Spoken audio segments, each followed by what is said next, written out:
All right, all right. Welcome and hello again. Welcome back to your class with yours truly, the counselor, Mr. James Horton, your domestic violence counselor.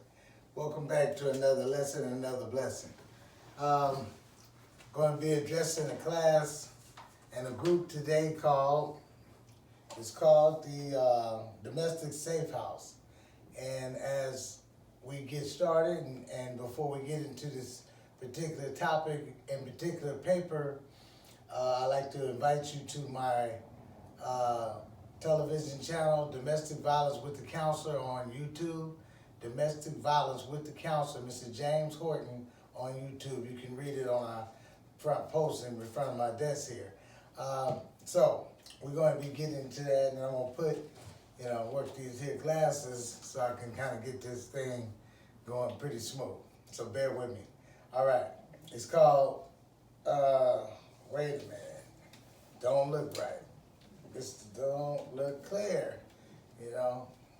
So it's going to be defining that particular topic. Domestic is going to be, the particular topic is called defining, it's domestic safe house, excuse me. Domestic safe house. What is a safe house? I've been hearing the word trap house, and sometimes, just listening to stuff, you're not really defining what it is. And it wasn't a word that many of my age group and my peers used when we were young, but, I'm trying to stay abreast and stay on time with the latest things that's said, and use them when I can so I can get some understanding with you all.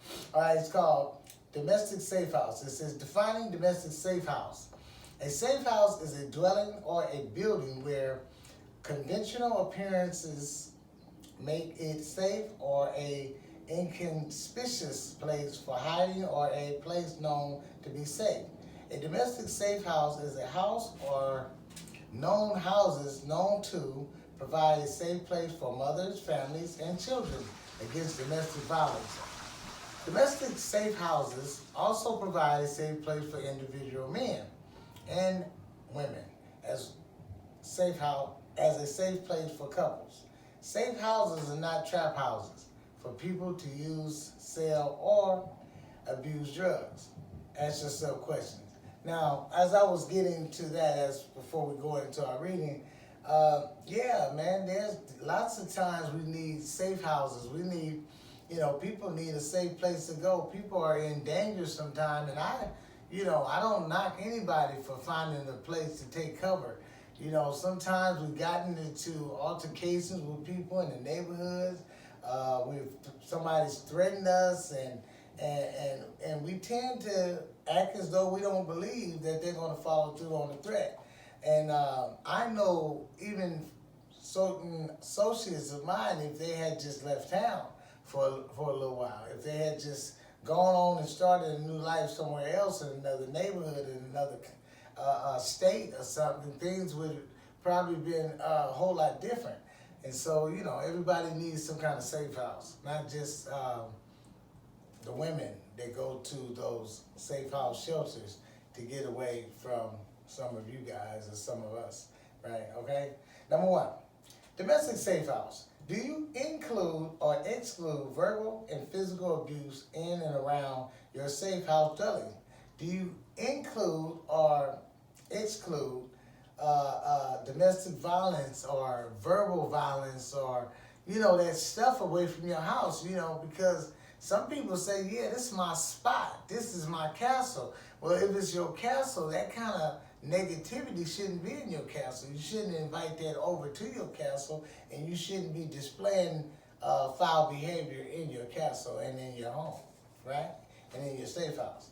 Number two, for those of you who have been diagnosed with BWS, battered women syndrome, are you known to confuse your pain with being at peace when you say and believe your abusive house is a safe house that's causing you pain? Again, for those of you who have been diagnosed with BWS, battered women syndrome, Are you known to confuse your pain with being at peace when you say and believe your abusive house is a safe house that's causing you pain, right? And these, as I put that down, these are very weird, like my mother was a woman suffering also from BWS, battered women's syndrome, and my father was very, very abusive, very, very abusive to not just my mother, but also the children, us.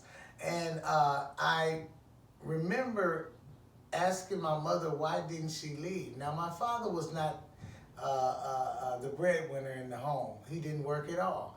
My mother did all the work for the telephone company, even spent 38 years at this job. But she would just take the abuse. I said, Mama, why you just didn't leave?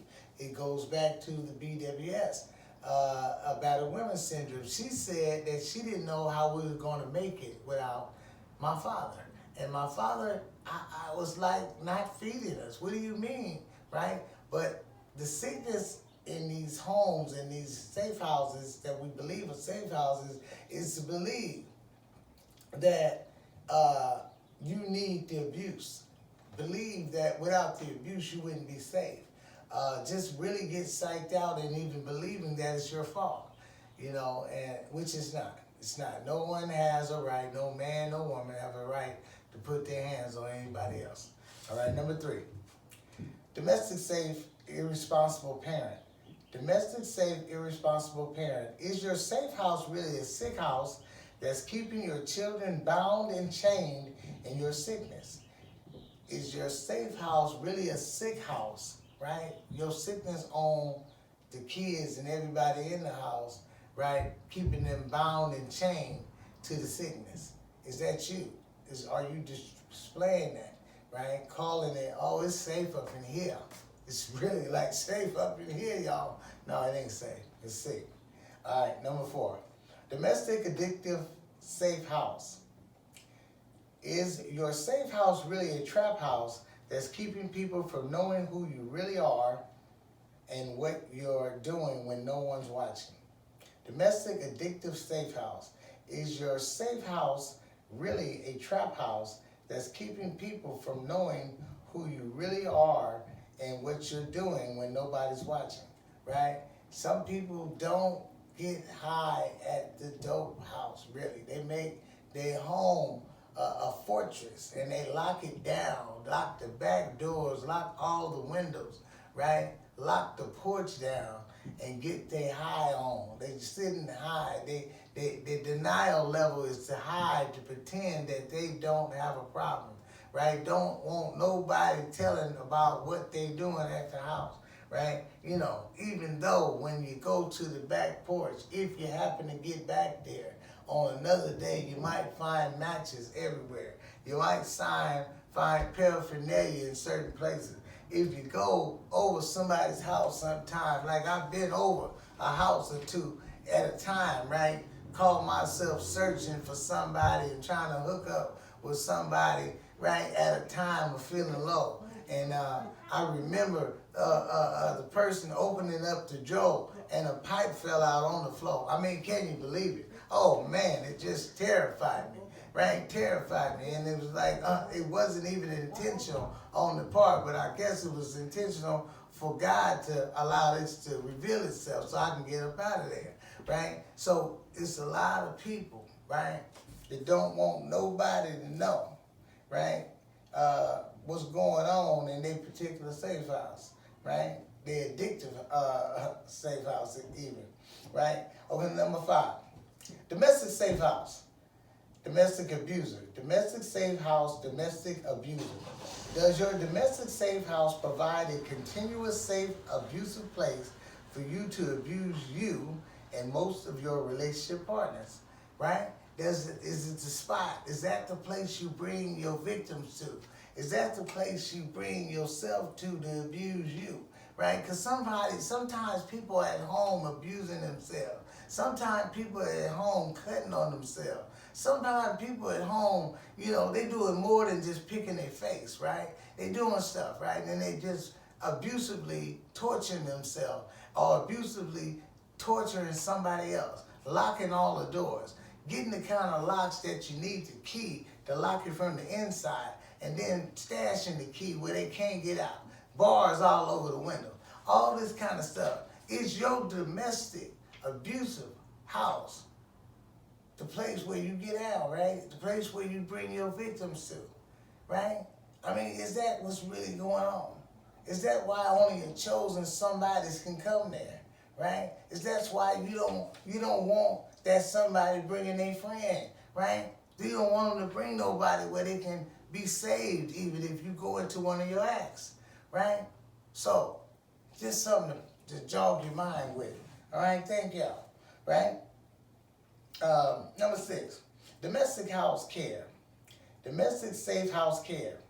Do you dare to not care, or do you care because you're fair? Domestic safe house care. Do you dare to not care, or do you care because you're fair? Right? I mean, some people always talking about, I don't care. I don't care about nothing. I don't care about nothing and nobody, right? And then some of us do care, you know, and some of us have a heart that's fair, right? And I hope that's you, right? I hope that's you. It's a beautiful thing to be fair, and it's a beautiful thing to care, right? And I just hope that's you. And if it's not you, you can work on it and make that you, all right? Number 7. Domestic safe house secret keeper. When it comes to learned family curses, secret keeping, domestic safe house secret keeper. When it comes to learned family curse secret keeping, did you learn what's done outside the house should never come in the house, or what's done in the house stays in the house, right? Some people will say, hey man, what they do out there is their problem. I'm not fit to bring it home. What happened at the job is what happened at the job. I'm not going to bring the job home, right? But then there's a lot of stuff going on in the house. A lot of stuff that we have been raised not to talk about that happened in the house. A lot of sick stuff had happened in many houses, right? My house, your house, and many other houses around this place here that we call Earth, right? And we've been told, man, we've been whooped. We've been like, you know, and they started mixing it in with don't snitch. And so that's the first place you heard, don't snitch and don't tell on nobody, right? Don't be with the coppers or whatever you guys said. But it was some other stuff in the house that was jumping off first before you ever made it out to the street, before you ever made it out to the neighborhoods. It was some stuff going on that wasn't right, right? And then you were told, what's done in the house, stay in the house, right? And I just want to add again to this here video, secrets die in the light of exposure. We must clean up our house, get that stuff out. You know what I'm saying? Pressure busts a pipe. We don't need to keep holding on to stuff. You know, that's part of what kills us on the inside, holding on to that garbage. Right? It's time to flush the toilet and release it, right? And if it's some stuff some people haven't done, you need to let somebody know.